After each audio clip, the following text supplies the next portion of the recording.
As y'all know, I get a lot of hateful feedback from those so-called tolerant and peaceful liberals. Among the attacks I get are the accusations of being whitewashed. Like this one, for example, from a YouTube user called Isaac Surgic.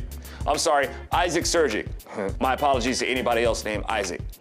Isaac Surgic says, the rock music in the background, the fake country accent, throwing the road at the TV with images of black people on them. What are we trying to be? Well, whatever I'm trying to be, it ain't a hypocritical projecting racist liberal like you. Y'all, we're losing the country to people who think like this, who act like they've got a lump of goat snot for a brain. And might I add that it's 2013, and people like this still have this archaic racist mindset while calling themselves progressives. I think what's happening. Propaganda.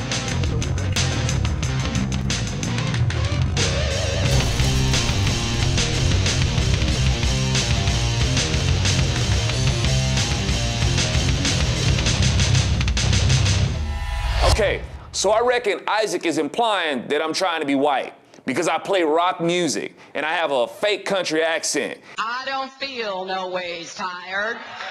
I come too far from where I started from. And the intro to my commentaries shows me supposedly throwing my remote at images of black people. Okay, y'all, you just saw the intro to my show. There's about 8 people shown in those series of images, one of which is black. Now, I understand that maybe in Isaac's twisted world, they all qualify as black the way Bill Clinton qualifies as black. But in reality, ethnicity plays no role in why I throw the remote at the TV set. So already Isaac has a twisted view of reality and represents a lot of people who live and vote in this country. And their biggest weapon is racism, along with sexism, so-called abortion rights, anti-Christianity, classism, and environmentalism. Conservatives are losing the republic to people who have this most backward view of reality. This person looked at the intro to my video and basically saw 7 blacks and maybe 1 white person, if he saw 1 white person at all. But in reality, it's 7 whites and 1 black. It's almost like his backward perception saw a photo negative. Again, I say liberals claim to be so open-minded, but this is their fantasy. In reality, their tunnel vision, as this person zeroes in on 1 black person and concludes that everyone I hate is black. Now, as far as my accent goes, yeah, I can't drop to that level of stupid to address that. You win on that one, Hoss. Congratulations. You're better at being stupid than I am. Now, to this thing about me liking rock music and playing in a rock band, supposedly because of that, I'm trying to be white. Okay, it would be great if Afrocentrics would make up their mind on this, because I've been attacked for this as long as I've been making music. Afrocentrics have long given flack towards blacks like myself who dig rock music, citing that rock music is for white folks. And if you like rock music, you're just trying to be white. While at the same time, Afrocentrics want the credit for creating rock music, saying that rock music was stolen from black folks by white folks. Look, everybody knows that rock music is rooted in the blues, and the blues was born out of the black. But rock music, just like any music, belongs to anybody who wants to enjoy it.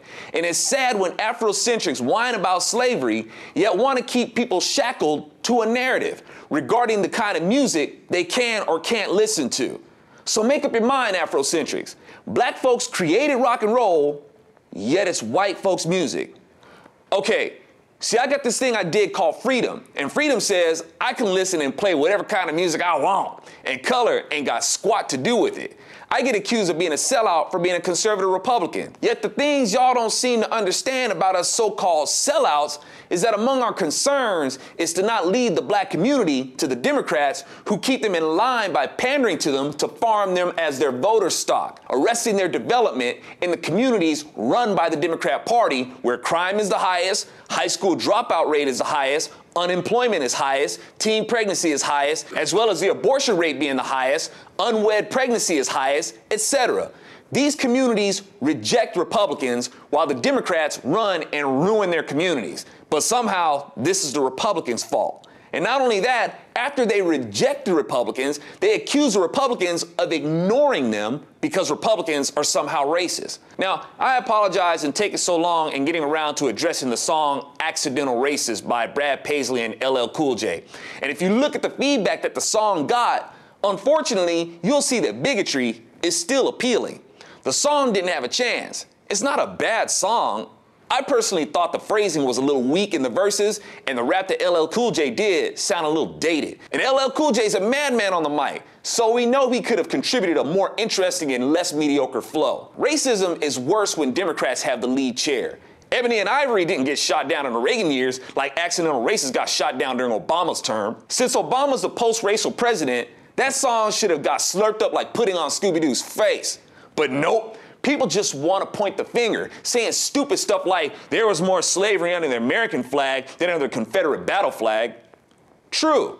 That's because some people ignored the fact that the American flag represented freedom for all. That's not the flag's fault. And those who did understand that the stars and stripes represented freedom for all, Republicans, went to war against slavery. And slavery was abolished under the stars and stripes.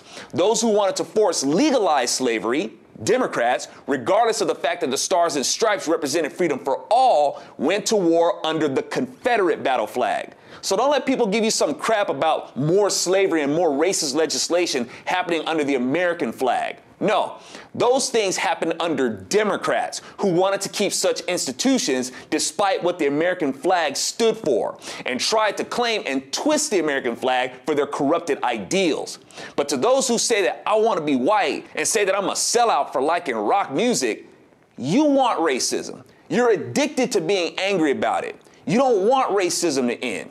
You validate your existence by convincing yourself and others that you're a victim. And you get your rocks off by lashing out at other people, wanting to drag others into your misery. And you attack people who refuse to be shackled to misery with you. This is America. We're free to enjoy whatever kind of music we want. If you're black and you want to rock, do it. If you're white and you want to rap, do it. Even if you're Vanilla Ice. And that's not easy to say, but I gotta respect freedom. And on a side note, one of the things that irritates the crap out of me is when some conservatives say that rap music is crap music and rock is just noise. You're hurting your own cause. That rap music that you downplay has a beat and a message delivery that has resonated with generations and has made $1 gazillion. And its origins are with people who worked with what little resources they had, a turntable and a microphone. That's America, baby. They took a simple idea and made an iconic product with it. Unfortunately, a lot of it has been used with the wrong message. Rap even goes back as far as the military keeping in step with their cadences. I don't know, but I've been told Eskimo. Fly, white, shoot. I was just gonna say Eskimo pies, baby. They're mighty cold.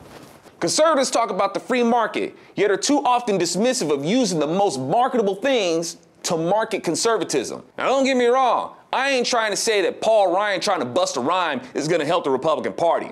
I ain't trying to say that our Republican representatives need to look all hip and cool and whatnot. What I'm saying is that conservatives have to lay the groundwork that will fashion conservatives in the culture and pave the way for conservatives to go into office who will be better received by a culture that we've more successfully relayed our values to, which is going to rely on more creativity.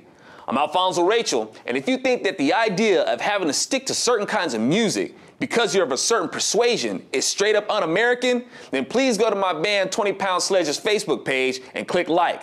Oh, and being that all the members of my band are black, does it mean that liberals are racist if they don't like my band? I don't feel no ways tired.